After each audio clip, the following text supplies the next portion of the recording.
नमस्कार दोस्तों, रूहानी फाइल्स के इस नए एपिसोड में आपका स्वागत है। पिछले भाग में हमने देखा था कि शवदाह संस्कार के बाद आत्मा को यमदूत कैसे लेकर जाते हैं उस दिव्य दरबार में, जहां यमराज और चित्रगुप्त उसके हर कर्म, हर विचार और हर नियत का पूरा सच उसके सामने खोल देते हैं।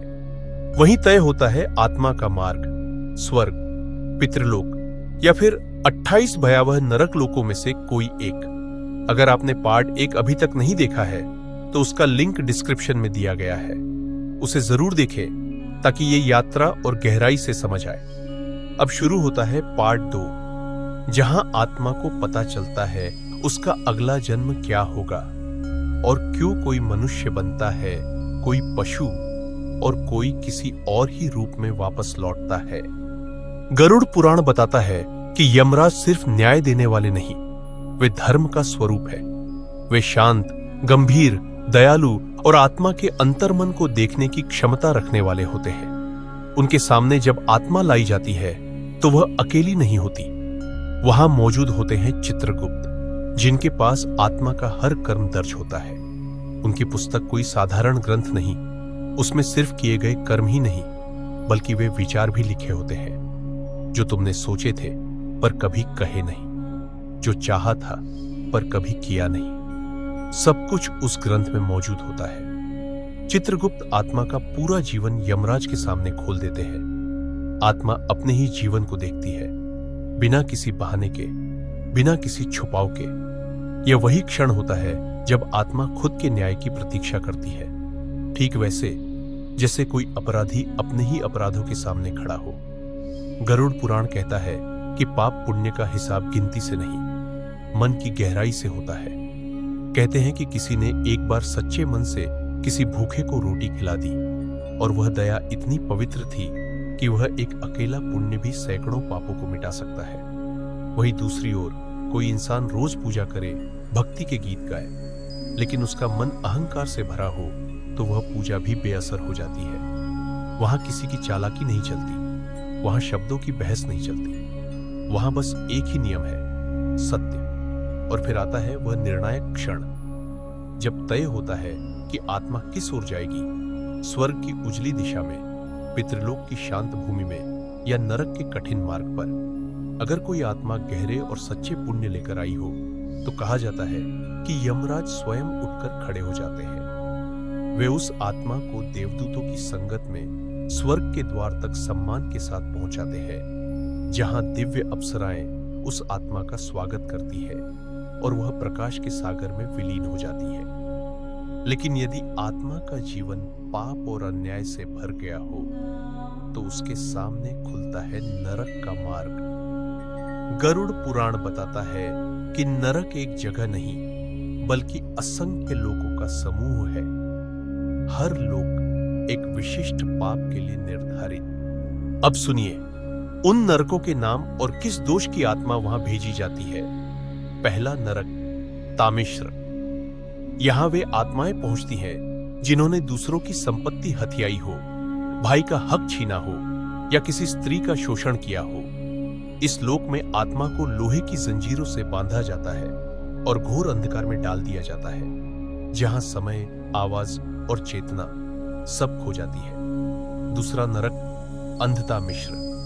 यह स्थान उन लोगों के लिए है जिन्होंने छल से, झूठे वचनों से, खासकर गुरु शिष्य या जीवन साथी के रिश्तों में धोखा किया हो। यहां आत्मा लगातार भ्रम में भटकती है, गिरती है, टकराती है, चेतना खोती है और फिर वही चक्र दोहराती है। तीसरा नरक, रौरव। यह उन आत्माओं के लिए है जिन्होंने दूसरों को दर्द दिया, हिंसा की या किसी को जानबूझकर सताया।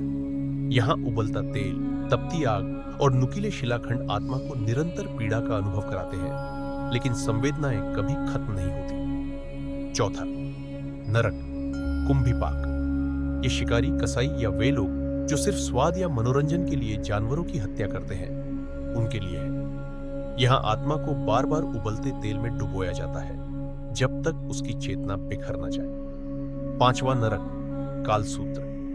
यहां वे आत्माएं पहुंचती है जिन्होंने अपने माता पिता का अपमान किया, गुरु का अनादर किया या बड़ों को दुख पहुंचाया। यह लोक अग्नि से भरा हुआ है, जहां आत्मा जलते हुए लोहे पर लगातार चलती है, बिना किसी विश्राम के। छठा नरक, असिपत्रवन। यह उन लोगों का स्थान है जिन्होंने धर्म के नाम पर अधर्म फैलाया, लोगों को भ्रमित किया या आध्यात्मिक शक्ति का दुरुपयोग किया। यह एक विशाल वन है जहां पत्ते तलवार जैसे होते हैं और आत्मा का हर कदम उसे चीरता चला जाता है। और इसी प्रकार गरुड़ पुराण में ऐसे 28 से भी अधिक नरक लोकों का वर्णन मिलता है, हर एक विशेष दोष को शुद्ध करने के लिए। लेकिन यह दंड सदा के लिए नहीं होते। नरक वास्तव में आत्मा के शुद्धिकरण का स्थान है, जहां वह अपने कर्मों का फल भोगकर अगले जन्म के लिए तैयार होती है। पर सवाल यह उठता है, फिर वह आत्मा किस रूप में जन्म लेगी? क्या उसे दोबारा मानव शरीर मिलेगा, या किसी जानवर, पक्षी, कीट या यहां तक कि वृक्ष के रूप में? इसका उत्तर केवल एक चीज पर आधारित है, आत्मा की कंपन शक्ति, यानी उसकी वाइब्रेशनल फ्रीक्वेंसी, जो उसके संस्कारों और कर्मों से निर्मित होती है। गरुड़ पुराण कहता है कि सृष्टि में 84 लाख योनियां हैं। इनमें से केवल एक, मानव एक योनि ऐसी है जहां आत्मा को कर्म बदलने और मोक्ष पाने का अवसर मिलता है। बाकी सारी योनियां सिर्फ भोग की स्थिति है, वहां केवल परिणाम भुगते जाते हैं, निर्णय नहीं लिए जाते। जब कोई आत्मा नरक भोग लेती है, तब यमराज और चित्रगुप्त मिलकर तय करते हैं कि वह अगला जन्म किस शरीर में लेगी। अगर उसके भीतर थोड़ा भी पुण्य शेष हो या पिछले जन्मों में किया गया कोई एक सच्चा कर्म बचा हो, तो उसे मानव जन्म फिर मिल सकता है। पर यदि उसकी चेतना अभी भी लोभ, क्रोध, हिंसा, स्वार्थ या अहंकार में उलझी हो, तो उसे उन योनियों में भेजा जाता है जहां उसका स्तर उसकी ही ऊर्जा के अनुसार हो। गरुड़ पुराण में इसके कई उदाहरण मिलते हैं। जिस व्यक्ति ने जीवन में क्रूरता दिखाई हो, उसकी चेतना उसी कठोरता का रूप लेकर जन्म लेती है। वह मांसाहारी जीव बन सकता है, जिसकी प्रवृत्ति ही हिंसा पर आधारित होती है। जिसने लोभ में डूबकर जीवन बिताया हो, उसकी आत्मा सूक्ष्म योनियों में फेंक दी जाती है, कभी कीट बनकर, कभी चूहे के रूप में, या फिर ऐसा पक्षी बनकर जो सदैव भोजन की तलाश में भटकता रहता है। जिसने वासना में अपनी बुद्धि खो दी हो, वह आत्मा कुत्ते, सुअर या अन्य ऐसी नीच योनियों में जाती है, जहां वह अपनी इच्छाओं के बोझ तले और अधिक गिरती चली जाती है। और जो लोग धर्म का अपमान करते हैं, गुरु का अनादर करते हैं, उन्हें चेतना के सबसे कठोर दंड मिलते हैं। ऐसी आत्मा को पत्थर, वृक्ष या किसी निर्जीव वस्तु के रूप में स्थिर कर दिया जाता है, जहां ना हिलने की शक्ति होती है, ना बोलने की, केवल समय का बोझ और कर्मों का लेखा। लेकिन गरुड़ पुराण यह भी कहता है कि यदि किसी आत्मा ने जीवन में एक बार भी सच्चे दिल से सेवा, दया या प्रेम का अनुभव किया हो, तो उसके लिए मानव जन्म की संभावना बनी रहती है। एक छोटा सा सच्चा कर्म मानव योनि के द्वार खोल सकता है। कुछ आत्माएं नरक से डरती नहीं, वे सोचती हैं कि दंड पूरा हुआ तो सब समाप्त। पर असली भय उनका है जो न नरक में उतर पाती है और न ही नए जन्म तक जा पाती है। यही आत्माएं भटकती है, भूत, प्रेत या पिशाच रूप में। ये आत्माएं एक अजीब अधर में अटकी रहती हैं, जहां शरीर नहीं मिलता और पुराना शरीर भी त्यागा जा चुका होता है। गरुड़ पुराण के अनुसार भूत या प्रेत वही बनते हैं जिनकी मृत्यु के क्षण में मन अत्यधिक मोह, क्रोध, वासना या आसक्ति से भरा होता है। जो अपने घर, जमीन, धन या किसी प्रिय वस्तु से चिपके रहे, वही मृत्यु के बाद भी वहीं खींचे रहते हैं। उनकी अपूर्ण इच्छाएं उन्हें चैन नहीं लेने देती। इसी कारण वे बार बार किसी तिथि, वार या स्थान पर प्रकट होते हैं। जब तक उनका मोह पूरी तरह नहीं टूटता, वे पुनर्जन्म नहीं ले पाते। इसीलिए श्राद्ध, तर्पण और पिंडदान जैसे कर्म गरुड़ पुराण में अत्यंत महत्वपूर्ण माने गए हैं। जब इन तिथियों पर पवित्र जल, तिल, मंत्र और श्रद्धा से तर्पण दिया जाता है, तो आत्मा को एक दिव्य संकेत मिलता है। अब आगे बढ़ने का समय आ चुका है। और जब सब संस्कार पूरे हो जाते हैं, जब नरक भोग लिया जाता है, जब मोह टूट जाता है, तब आत्मा प्रवेश करती है पुनर्जन्म के द्वार में। यह क्षण केवल अध्यात्म नहीं, यह शुद्ध विज्ञान, ऊर्जा और कर्मों का संगम। कहा गया है कि जब आत्मा गर्भ धारण करती है, तो वह सिर्फ माता पिता नहीं चुनती, वह उन परिस्थितियों को चुनती है जहां उसे अगले जीवन का पाठ सीखना है। और जैसे ही वह गर्भ में प्रवेश करती है, उसके पूर्व जन्म की सारी स्मृतियां ढक जाती है, क्योंकि वह फिर से माया के आवरण में बंध चुकी होती है। गरुड़ पुराण बताता है कि गर्भस्थ आत्मा केवल शरीर धारण नहीं करती, वह अपने संस्कार, अधूरी इच्छाएं और पिछले कर्म अपने साथ लेकर आती है। गर्भ में प्रवेश करते ही वह जान लेती है कि उसका जन्म क्यों हुआ है, कौन उसके माता पिता होंगे, कौन से दुख या सुख उसका इंतजार कर रहे हैं। गर्भ के भीतर आत्मा पूर्ण रूप से चेतन होती है। मां के हर भाव का असर उस पर पड़ता है। मां की चिंता, उसका स्नेह, उसका भोजन, उसका ताप, सब कुछ आत्मा के सूक्ष्म शरीर पर छाप छोड़ता है। यही कारण है कि गर्भावस्था में धार्मिक ग्रंथों का श्रवण अत्यंत शुभ माना जाता है। यह आत्मा को दिव्य संस्कार देता है। गरुड़ पुराण में कहा गया है कि गर्भस्थ आत्मा प्रतिदिन एक मंत्र जपती है, जिसे जन्म वरण मंत्र कहा गया है। नाहम देहो न मे देयो बुद्धिः आत्मा कर्मणा जायते जंतु कर्मणा एव विलीयते। अर्थ, मैं ये शरीर नहीं हूं, न मन न बुद्धि, मैं आत्मा हूं, कर्मों से जन्म लेता हूं और कर्मों से ही विलीन होता हूं। यह आत्मा का जागरण है। 9 महीनों में वह धीरे धीरे पिछले जन्म के बोझ से मुक्त होती है, लेकिन अंतिम महीनों में जब शरीर बढ़ने लगता है तो आत्मा घबरा जाती है। उसे लगता है मानो वह फिर से किसी जाल में फंस रही हो। और जन्म से ठीक पहले एक क्षण ऐसा आता है जब सब कुछ याद आ जाता है। पिछला जन्म, उसकी मृत्यु, किए हुए अच्छे बुरे कर्म, प्रियजनों के चेहरे, अधूरे वादे, सब कुछ उसकी चेतना में चमक उठता है। और उसी क्षण आत्मा ईश्वर से वादा करती है, प्रभु, इस बार मैं आपको नहीं भूलूंगी, इस बार मैं मोह में नहीं फंसूंगी, सत्य को पहचानूंगी और अपने जीवन का उद्देश्य पूरा करूंगी। लेकिन जैसे ही वह जन्म लेती है, पहली सांस, पहली चीख के साथ माया का आवरण उस पर गिर जाता है और वह सब जो उसने वादा किया था स्मृति से मिटने लगता है। जन्म के बाद जब बच्चे की पहली जरूरत सिर्फ दूध होती है, फिर खेलने की इच्छा आती है, फिर खिलौनों का आकर्षण, और फिर धीरे धीरे वही बच्चा अहंकार, चाहते और इच्छाओं के जाल में घिरने लगता है। इसी दौरान वह उस वचन को भूल जाता है जो उसने जन्म से ठीक पहले ईश्वर से किया था। गरुड़ पुराण कहता है कि यही भूलना, यही विस्मरण इस संसार का सबसे बड़ा मायाजाल है। जन्म केवल शरीर लेने का नाम नहीं, यह आत्मा की नई परीक्षा का आरंभ होता है। वही आत्मा मोक्ष की दिशा में बढ़ती है, जो दुनिया के हंगामे, रिश्तों के मोह और लोभ लालच के बीच भी अपने अंदर कही गई उस प्रतिज्ञा को याद रख सके, और जो फिर से भोग, भ्रम और माया में उलझ जाए, उसे दोबारा यही चक्र भुगतना पड़ता है, जन्म, मृत्यु और पुनर्जन्म का अनंत चक्र। गरुड़ पुराण बार बार चेताता है कि यदि कोई आत्मा मानव रूप में जन्म लेकर भी जागृत न हो, तो अगली बार उसका जन्म फिर नीचे की योनियों में हो सकता है, पशु, पक्षी, कीट या किसी और रूप में। इसीलिए कहा गया है कि मनुष्य जन्म अत्यंत दुर्लभ है। यह उसी आत्मा को मिलता है जो न जाने कितनी योनियों में भटकती रही हो, कभी तप, कभी पीड़ा, कभी अनदेखे तिरस्कार के द्वार से गुजरी हो। लेकिन केवल जन्म मिल जाना ही पर्याप्त नहीं है। यहां उस आत्मा को अपने पुराने कर्मों का फल भी भोगना होता है। वे कर्म फल जो उसने पिछले जीवनों में बोए होते हैं, अब इस जन्म में अंकुर बनकर उगते हैं। इन्हें ही प्रारब्ध कहा गया है। प्रारब्ध वह कर्मफल है जिसे कोई बदल नहीं सकता, न साधना से, न व्रत से, न तीर्थ यात्रा से। क्यों कोई बच्चा जन्म लेते ही अपंग होता है?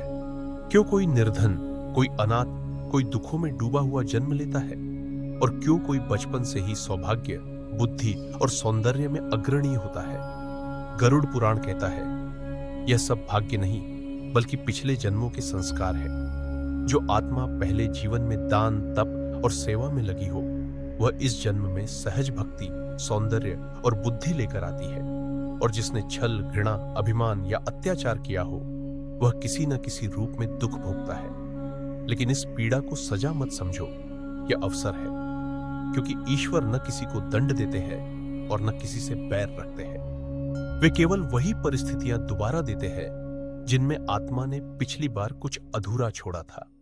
गरुड़ पुराण में वर्णन है जिसने पूर्व जन्म में दूसरों का भोजन छीना हो, वह इस जन्म में भूख से जूझता है। जिसने स्त्री का तिरस्कार किया हो, वह अगले जन्म में स्त्री बनकर वही अनुभव करता है। और जिसने किसी अपंग का उपहास किया हो, वह उसी स्थिति में जन्म लेकर उस पीड़ा को समझता है। इसीलिए कहा गया है, जिसे तुम दुर्भाग्य कहते हो, वह दरअसल आत्मा की शिक्षा होती है। कुछ आत्माएं ऐसी होती हैं जो पिछले जन्म में तो अधूरी रह गई, लेकिन उनके भीतर एक गहरा संकल्प छोड़ गई। ऐसे बच्चे बचपन से ही अलग महसूस होते हैं। वे चुप रहते हैं, जल्दी ही ईश्वर की ओर आकर्षित होते हैं।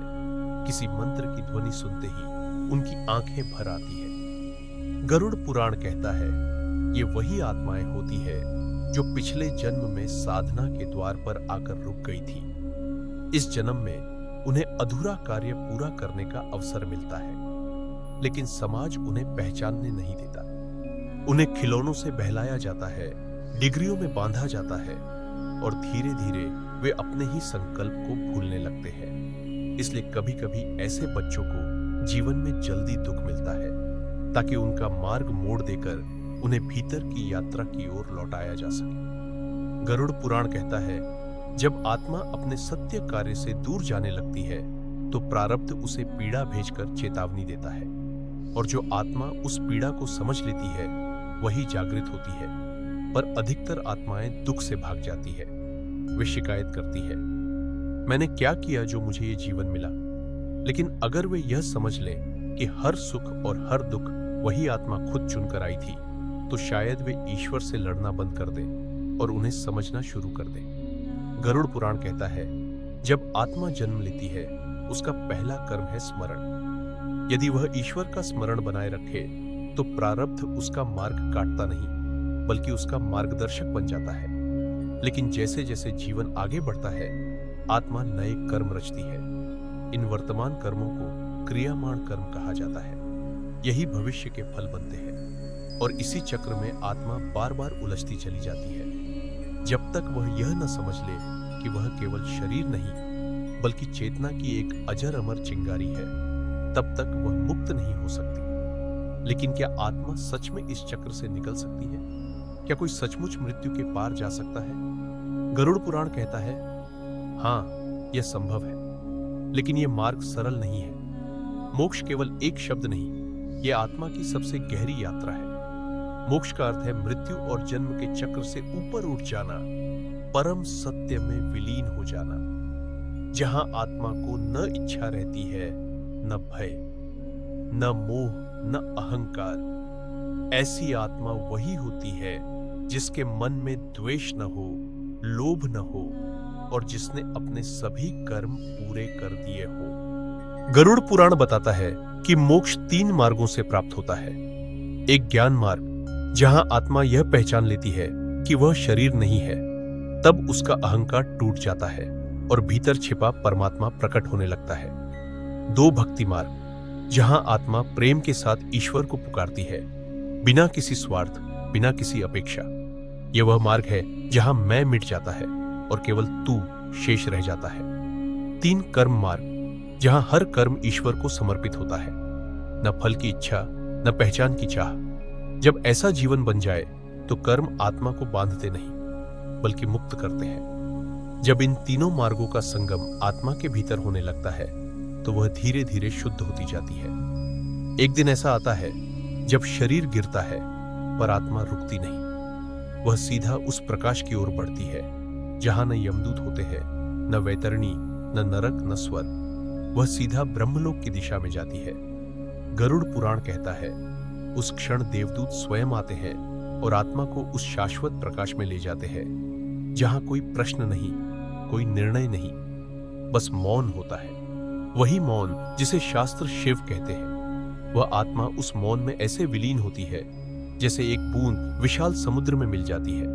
वह न खोती है, न मिटती है, बल्कि संपूर्णता का हिस्सा बन जाती है। ऐसी आत्माएं वापस नहीं आती, क्योंकि वे जान चुकी होती हैं कि संसार एक खेल है, एक लीला, और वे अब इस लीला की पात्र नहीं, बल्कि शाश्वत साक्षी बन चुकी होती है।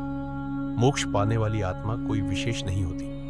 वह हम में से ही कोई होती है, जो कभी टूटी थी, कभी रोई थी, कभी भटकी थी, लेकिन जिसने अंत में अपने भीतर की उस रोशनी को पहचान लिया जिसे आत्मा कहा जाता है।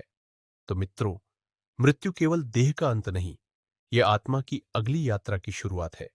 यह यात्रा वैतरणी से होकर यमलोक से गुजरती है, फिर पुनर्जन्म, फिर प्रारब्ध, फिर वही माया।